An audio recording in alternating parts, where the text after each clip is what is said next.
Hi guys, you are watching pharmacy ते official YouTube channel. और आज आपको मुबारक हो, आप बायोकेमिस्ट्री लेक्चर सीरीज का आखिरी लेक्चर देखने जा रहे हैं, लेक्चर नंबर 19, जो कि 18 का ही थोड़ा सा कंटिन्यू है कि हमने उसके अंदर क्लिनिकल बायोकेमिस्ट्री को टच किया, इंट्रोडक्शन देखा। तो आज हम डायग्नोस्टिक मार्कर स्पेसिफिक उस पर ज़रा तवज्जो करेंगे, जो कि वहाँ पे बार बार लेक्चर के अंदर मैंने डायग्नोस्टिक मार्कर्स की बात की। तो अब आपको प्रॉपरली मैं गाइड करता हूँ क्या होता है diagnostic markers. Lecture number 19 last lecture है। अगर इसके बाद भी कोई चीज़ अटैच है यहाँ पे सीरीज के अंदर तो उसको जरूर देखें, वो आपके कोर कॉन्सेप्ट्स को इन्हांस करने के लिए। अगर पीछे कोई लेक्चर आपका मिस हो गया तो आप पूरे 19 लेक्चर्स देखें ताकि आपकी बुक अच्छे से कवर हो सके। और चैनल को सब्सक्राइब जरूर किया करें, वीडियो को लाइक जरूर किया करें, नीचे एक प्यारा सा कमेंट फेंका करें। और एक छोटा सा क्लिप चला रहा हूँ जिसके अंदर पूरे 19 लेक्चर्स के अंदर सारी डिटेल दी होगी। कोई भी आपका लेक्चर चाहिए आप उसके आगे लगाएं, जैसे यूरिया साइकिल और उसके डिसऑर्डर आपने पढ़ने हैं तो urea cycle and disorder by pharmacy ते ऑफिशियल, तो आपको वो निकल के आपको वीडियो आपके सामने आ जाएगी। नहीं तो इस कोर्स को आप बाहर कोर्स को तकरीबन यूट्यूब मेरे जो है वो प्ले लिस्ट को कोर्स के तौर पे रिकमेंड कर रही है। तो कोई भी एक वीडियो देख रहे हैं, बाकी सारी वीडियोस यूट्यूब खुद आपको जो है रिकमेंड कर देगी, तो आप देखें उसको, पूरी प्लेलिस्ट को देखें। सो आए स्टार्ट करते हैं जी आज के लेक्चर के जो हमारे लर्निंग ऑब्जेक्टिव, यानी कि किस काबिल हो जाएंगे आज का लेक्चर सुनने के बाद। सबसे पहले तो हम जरा थोड़ा सा और फोकस करेंगे क्लिनिकल सिग्निफिकेंस पे कि जो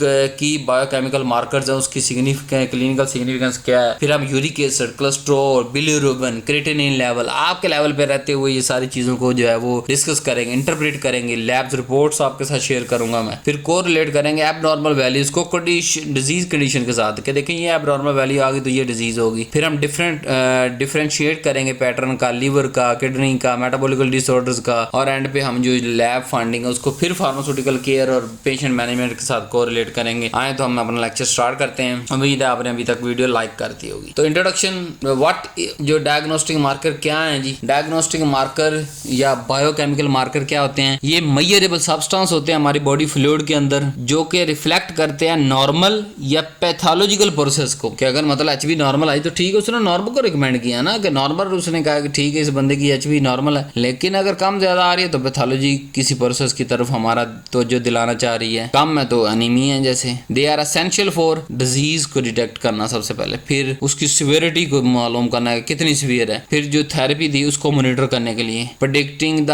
प्रोग्नोसिस के क्या आउटकम आ सकते हैं इस डिजीज की वजह से इस पेशेंट के अंदर। तो ये मार्कर्स ट्रांसलेट करते हैं जो हमारे बॉडी के अंदर बायोकेमिकल चेंजेस हो रहे हैं उसको क्लिनिकल डायग्नोसिस के अंदर, और उसको हम फिर ट्रीटमेंट डिसीजन का बेस बना लेते हैं जी। जैसे आए बात करते हैं, हमारे पास सबसे पहले यूरिक एसिड है जो कि एंड प्रोडक्ट होता है प्यूरिन मेटाबॉलिज्म का। मेल के अंदर नॉर्मल इसकी वैल्यू है 3.5 से 7 और फीमेल के अंदर है 2.5 से 6। अच्छा, यहाँ ये वैल्यू बहुत पुरानी है, तकरीबन मेरे अंदाजे के मुताबिक 100 साल से भी ज्यादा पुरानी है। इसको अपडेट होने की जरूरत है। आप कहेंगे जरा पहली वैल्यू पे रोला डाल के बैठ गए, लेकिन मेरा तजर्बा ये कहता है कि फीमेल्स के अंदर अगर 4+ चला जाए या मेल के अंदर 4.5+ चला जाए तो उसके अंदर जो यूरिक एसिड की अलामतें हैं वो शो होना शुरू हो जाती हैं। लेकिन ज्यादातर रिपोर्ट्स के ऊपर यही लिखा होता है 3.5 से 7 नॉर्मल और 2.5 से 6 नॉर्मल। तो अगर तो सिम्टम्स आ रही हैं उसके जो है वो जॉइंट्स पेन कर रहे हैं, उसके पट्टों के अंदर खिंचाव आ रहा है, और जो है वो दूसरी जो यूरिक एसिड की वजह से तब्दीलियां आती हैं बॉडी के अंदर, वो अगर बहुत ज्यादा आ रही हैं और जो मैं आपको अपना जाती तजर्बे से बता एबनॉर्मल है। क्लिनिकल सिग्निफिकेंस की बात करें तो अगर यूरिक एसिड बढ़ा हुआ तो उसको क्या कहते हैं? Hyper uricaemia. अब ये इस पे डेफिनेशन भी आ सकती है, डिफाइन द हाइपर यूरिसीमिया। तो आप कहेंगे increase level of uric acid,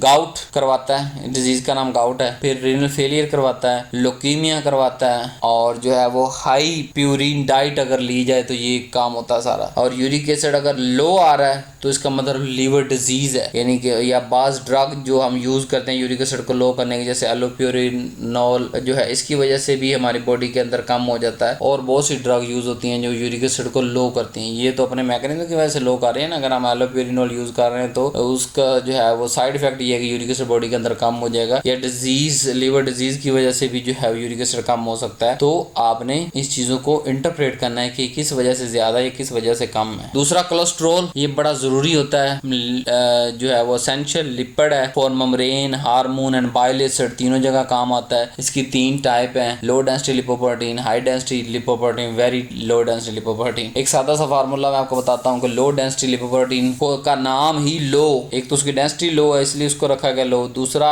इसको होना भी लो चाहिए बॉडी के अंदर, और हाई डेंसिटी क्योंकि उसकी डेंसिटी ज्यादा है इसलिए उसका नाम हाई डेंसिटी लिपोप्रोटीन रखा गया, उसको होना भी बॉडी के अंदर हाई चाहिए। इसलिए हम HDL को गुड कहते हैं कि बॉडी के अंदर ज्यादा होना चाहिए गुड कोलेस्ट्रॉल है, और एलडीएल को बैड कोलेस्ट्रॉल कहते हैं क्योंकि इसको बॉडी के अंदर कम होना चाहिए। क्योंकि ओवरऑल में अगर मैकेनिज्म आपको पढ़ाने बैठ जाऊं तो एलडीएल ज्यादा होने की वजह से क्या होता है, ब्लड जो वेसल्स हैं उसके अंदर ये चर्बी को डेपोजिट करवाना शुरू कर देता है, और एचडीएल जो है वो डेपोजिट हुई चर्बी को जो है वो डिसॉल्व करके आगे बॉडी के अंदर भेज देता है। नॉर्मल वैल्यू इसकी 200 मिलीग्राम पर डेसीलीटर से कम होनी चाहिए टोटल कोलेस्ट्रॉल की, तो फिर नॉर्मल है। क्लिनिकल सिग्निफिकेंस के अगर कोलेस्ट्रॉल बढ़ा हुआ है तो एरिथ्रोस्क्लेरोसिस हो सकता है, कार्डियोवास्कुलर डिजीज हो सकती है, हाइपोथायराइडिज्म हो सकता है, और अगर कोलेस्ट्रॉल कम है उसका मतलब मेल न्यूट्रिशन है या लिवर डिजीज। बिलिरुबिन की अगर बात करें, ये प्रोडक्ट है हीम डिग्रेडेशन का। हीम डिग्रेडेशन में पूरा लेक्चर पढ़ के आ चुके हैं, तो उसका बिलिरुबिन उसका लास्ट प्रोडक्ट है। ये अनकंजुगेटेड भी होता है और कंजुगेटेड भी होता है। टोटल इसकी जो अमाउंट होनी चाहिए वो 0.2 से 1.2 मिलीग्राम पर डेसीलीटर है, और अगर बिलिरुबिन ज्यादा है तो इसका क्या मतलब जॉन्डिस यानी पीला यरकान आपको हो चुका है। हीमोलिटिक जॉन्डिस का क्या मतलब, अनकंजुगेटेड बिलिरुबिन ज्यादा हो तो हीमोलिटिक जॉन्डिस है। हेपेटोसेलुलर जॉन्डिस हो तो मिक्स यानी दोनों अनकंजुगेटेड कंजुगेटेड दोनों इन्वॉल्व होते हैं, और ऑब्स्ट्रक्टिव कंजुगेटेड ऑब्स्ट्रक्टिव जॉन्डिस हो तो उसके अंदर कंजुगेटेड जो है वो टाइप इसकी ज्यादा इन्वॉल्व होती है। नेक्स्ट हमारे पास क्रिएटिनिन है, जो कि आपको पता है कि किडनी के फंक्शन के बारे में बड़ा अहम है। एक्चुअली ये भी मसल मेटाबॉलिज्म का एक एंड प्रोडक्ट है। क्रिएटिनिन का हमने पैरामीटर इसलिए लिया कि अगर किडनी क्रिएटिनिन नॉर्मली हमारी बॉडी के अंदर बन रहा है और इसको नॉर्मली किडनी निकाल रही होती है खास रेशो से, अगर इसको नहीं निकाल रही तो आप ये समझ जाए किडनी अपना नॉर्मल फंक्शन नहीं कर रही, क्योंकि इसने तो बनना ही बनना है और निकलना ही निकलना है। अगर इसकी मिकदार बढ़ गई है तो इसका मतलब वो बाकी काम भी नहीं कर रही। नॉर्मल रेंज मेल के अंदर 0.7 से 1.3 मिलीग्राम पर डेसीलीटर, फीमेल के अंदर 0.6 से 1.1 मिलीग्राम पर डेसीलीटर। और क्लिनिकल सिग्निफिकेंस इसकी क्या है जी, क्रिएटिनिन अगर बढ़ा हो तो इसका मतलब क्रोनिक किडनी डिजीज है जी, लंबे अरसे तक किडनी की डिजीज चलने वाली है। अक्यूट रीनल फेलियर, वक्ती तौर पे रीनल फेलियर हो गया। डिहाइड्रेशन, बॉडी के अंदर बहुत ज्यादा वाटर की कमी हो जाएगी जब किडनी काम नहीं करेगी। क्रिएटिनिन अगर लो हो रहा है तो उसका मतलब कि हमारा जो मसल मास है वो लो है, या सीवियर लिवर डिजीज के अंदर भी क्रिएटिनिन लो हो जाती है। अब इसको हम जरा फर्दर और एक तरीके से इंटरप्रेट करते हैं कि यूरिक एसिड को अगर हाई है तो गाउट हो सकता है प्लस रीनल इंपेयरमेंट हो सकती है, लो है तो लिवर डिजीज और ड्रग का किसी इफेक्ट आ सकता है यूरिक एसिड का। कोलेस्ट्रॉल की अगर करेंगे, एलडीएल हाई है तो कार्डियोवास्कुलर रिस्क है, एचडीएल लो है मीनिंग ज्यादा होना चाहिए तो, और ये लो है तो फिर भी रिस्क कार्डियोवास्कुलर का इंक्रीज हो जाता है। और अगर एचडीएल बहुत ज्यादा है यानी कि नॉर्मल मिकदार से ज्यादा है तो प्रोटेक्टिव है, आपको कुछ नहीं होने वाला, आपका कार्डियोवास्कुलर सिस्टम फिट है। बिलिरुबिन की अगर बात करें तो जैसे मैंने कहा कि अनकंजुगेटेड के लिए हीमोलिसिस, कंजुगेटेड के अंदर बाइलरी ऑब्स्ट्रक्शन, और मिक्स्ड लिवर डिजीज के अंदर दोनों शो हो रहे होते हैं। क्रिएटिनिन अगर हाई है तो रीनल डिसफंक्शन, अगर लो है तो मसल वेस्टिंग। अब कोरिलेशन करते हैं एब्नॉर्मल वैल्यूज को डिजीज कंडीशन के साथ। मेटाबॉलिकल डिसऑर्डर जैसे आ रहा है तो हाइपर यूरिसीमिया गाउट के अंदर, हाइपरलिपिडेमिया कार्डियोवास्कुलर डिजीज की तरफ शो करता है। लिवर डिसऑर्डर होगा तो बिलिरुबिन बढ़ जाएगा,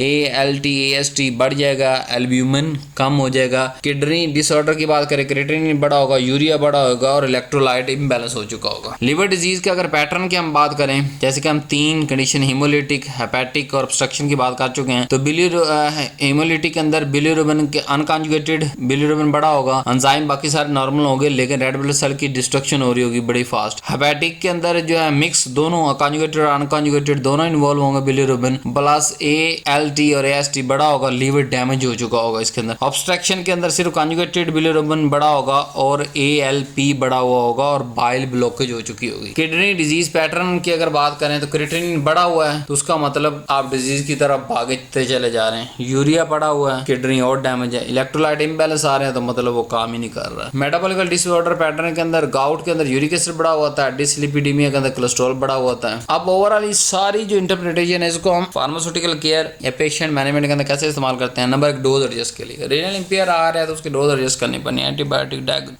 डाइजोक्शन और इसके अलावा pain killer. Monitoring drug toxicity आ रही तो हेपेटोटॉक्सिक ड्रग अगर है तो मॉनिटर बिलिरुबिन और ALT दोनों को मॉनिटर करेंगे।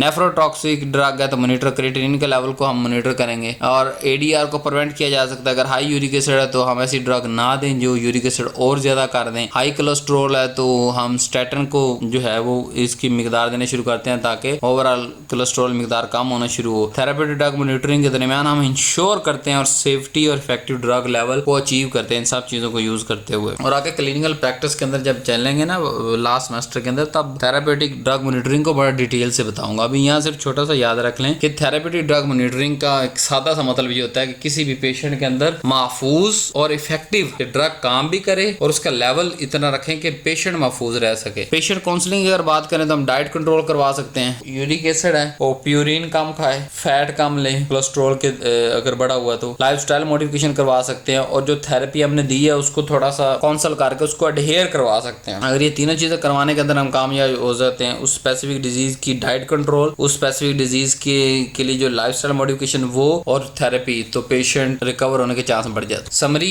ओवरऑल डायग्नोस्टिक जो मार्कर्स हैं ये बड़े एसेंशियल टूल्स हैं क्लिनिकल बायोकेमिस्ट्री के अंदर। Uric acid, cholesterol, bilirubin, creatinine, ये सारे क्रिटिकल इंसाइट देते हैं मेटाबॉलिक और लीवर और किडनी डिसऑर्डर को, और प्रॉपर इंटरप्रिटेशन हमारी मदद करती है डायग्नोसिस के अंदर, मॉनिटर के अंदर, ड्रग थेरेपी डिसीजन के अंदर। पेशेंट बड़ा इंपॉर्टेंट रोल कर रहा होता है। Optimize the therapy based on lab finding की बुनियाद पे हम इसको बार बार जो है वो मॉनिटर कर सकते हैं, और इसके अंदर हम काउंसल कर सकते हैं पेशेंट को कि आपकी डिजीज कुछ कम हो रही है, बढ़ रही है, आप फलां वाली एहतियात करें। काउंसलिंग हमारे लिए बड़ी आसान होती है अगर हम रिपोर्ट आप पढ़ के उसको पेशेंट को समझाएं। तो लास्ट के अंदर बुक अवेलेबल है, परचेज कर सकते हैं। परचेज करने के लिए व्हाट्सएप पे रब्ता करें, या जो जीमेल अकाउंट आपके फोन के अंदर है उसको उसके थ्रू इस वेबसाइट पे जाएं www.pharmacyofficial.com, वहाँ जाकर अपना अकाउंट रजिस्टर करें और लॉगिन करें। लॉगिन करने के बाद इस बुक को ऑर्डर करें, उसका स्क्रीनशॉट लें। ऑर्डर करने के बाद स्क्रीनशॉट लेके इस व्हाट्सएप नंबर पर रब्ता करें और पेमेंट करने के बाद बुक आपको अलॉट हो जाएगी। ऑनलाइन सॉफ्ट फॉर्म के अंदर बुक है, आप किसी भी जगह दुनिया के अंदर बैठ के अपने मोबाइल से बुक की 24 घंटे एक्सेस आपको मिल जाएगी। जब मर्जी जहाँ मर्जी बैठ के आप इसको इस्तेमाल कर सकते हैं। उम्मीद है आपको लेक्चर सीरीज सारी बड़ी पसंद आई होगी। शेयर करना नहीं भूलना